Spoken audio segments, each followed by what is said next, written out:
So I'm going to take public testimony and then we'll dive into the bill. So, Chair, yes. apologies. Prior to public testimony, did you want to receive opening comments or presentations from any of the other resources? Oh, okay. If anybody wants to do that, then maybe that'll answer some of the questions that the testifiers may have. Erin, you want to guide that and then we'll go into testimony. Chair, we did prepare a PowerPoint presentation to walk through the debris removal process, so I'll leave it up to you whether you would like that in advance or following testimony. Yes. Could you do that now? Then that might answer some of the testifiers' questions. Do you have a PowerPoint presentation? Oh, sorry, we sent it to the BFED email address. Or it looks like we have it up here too. Zeph has it.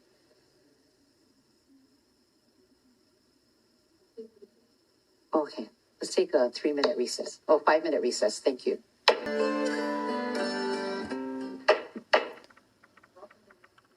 Welcome back to the Budget, Finance, Economic Development Committee. It is now 9:24. At this time, I would like to ask our resources to do a presentation just so we understand what this bill is about. Clock on the screen says 9:11. You know, some of the terminology. That's interesting. That we need to. So, Erin Wade, do you want to take it away? Sure. Thank you, Chair. And thank you, members, for allowing us to be here at the committee to share this information with you. We do have a presentation that basically outlines the entirety of the debris removal process, and then we'll walk through a little bit more about the specific phases. Let me just say up front, too, for anyone that's been impacted by this or this bill directly is going to apply to, we're very sorry that we're in this situation.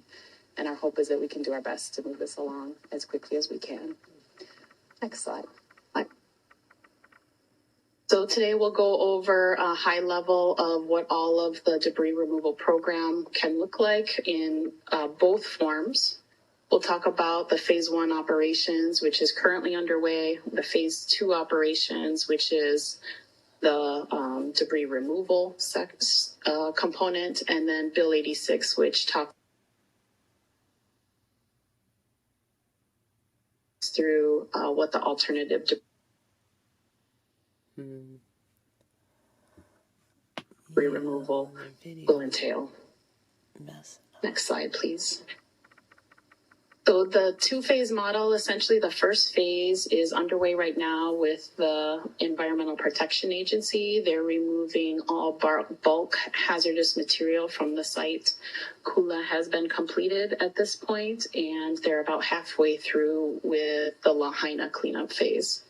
The phase 2 is structural debris removal, and I will pass it on to Cole, who's going to take the next couple slides.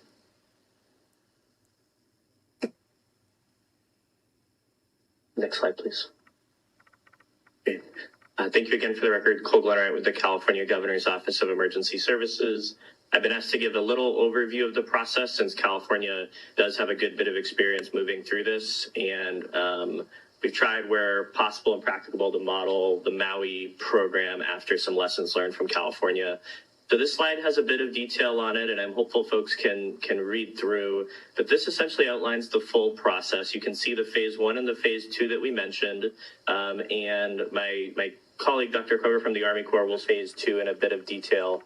But you can see that there's an important box between phase 1 and phase 2, which is where the landowner makes a selection between the consolidated debris removal program, which is the program operated by the Army Corps, or the alternate debris removal program, which is what we're here principally to discuss today. I think an important takeaway from this slide is that regardless of the selection, the intent and the hope, and certainly the spirit of this bill, is that the standard of cleanup will be consistent. And that's, I think, hugely important as we remember that the entire purpose of this operation is to protect public health and safety. And so ensuring that whether a parcel moves through the consolidated program or the alternate program, the community, their neighbors, and the general public can be assured that the same level of care was given. You'll see also that phase 1 includes a few steps, and we'll talk through those. We are in kind of the first box within phase 1, which is the component being managed by the Environmental Protection Agency. But it is important to realize there are a few additional steps under phase 1, which are intended to set the consolidated program and the alternate program up for success. We'd be happy to flip back to this slide as we go. I think it is a great reference tool, but we'll talk about really each of these boxes in detail. And so if I can get the next slide, we can start that. Great. So this is the step we're on now. This is the work being done by the Environmental Protection Agency, which we're referring to as hazardous materials removal. You may also have heard it of household hazardous materials, household hazardous waste. There's a few terms being used for that work. But it is that direct removal by hand. It is, as we mentioned, being led by EPA. Just kind of for background and context of how we got there, EPA holds a federal emergency support function role, which designates them to do this work anytime FEMA asks. FEMA asked because the state of Hawaii asked on behalf of the county of Maui for them to take point on this. EPA, as you may know, has mobilized both its own personnel and contractors to do this work. And as we noted on that prior slide, phase one is what's done automatically without the necessity of an enrollment mechanism, which differs, of course, from phase two, which we'll talk about. So, happy to answer questions about this when we get to the end. And I think many of us have heard from the Environmental Protection Agency themselves on this, who's, of course, best positioned to speak to this work. And I'll turn it over to Dr. Kroger to speak about the remainder of phase one and then take us through phase two. Thanks, Cole. Again, it's a pleasure to be here.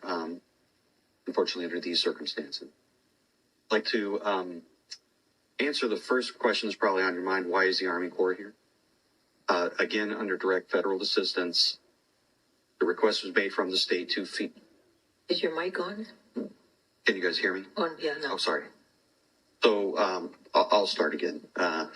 Under direct federal assistance, a request from the state was made to FEMA. FEMA then has to, or under our emergency support function role, to remove the phase two debris.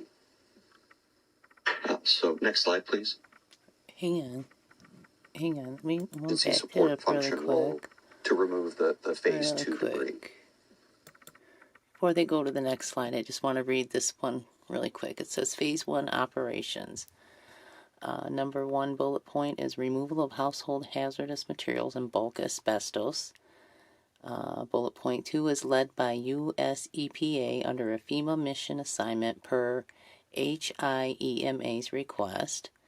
Bullet point 3, performed by U.S. EPA emergency response personnel and standby emergency response contractors. And bullet point 4 says, executed pursuant to Governor's Executive Order, no enrollment required.